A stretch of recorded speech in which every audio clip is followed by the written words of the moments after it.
మనం చిన్నపిల్లలకి cold, cough, fever వచ్చిందనుకో, బయట ఫార్మసీ నుంచి సిరప్స్ తెచ్చేసి వేసేస్తే తగ్గిపోతుందిలే, తగ్గకుంటే మళ్ళీ చూద్దామనే ఒక భ్రమలో ఉంటాం కదా! కానీ అలా చేయకూడదు అస్సలు. రీసెంట్‌గా మా పాపకి ఫీవర్ వచ్చినప్పుడు ఇట్స్ ఓకే.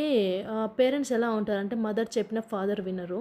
అలాంటప్పుడు ఎలా ఉంటుందంటే మనము ఇంకా చేసే ఇంకొక ఆప్షన్ లేక సిరప్‌తోనే కంటిన్యూ చేస్తాము.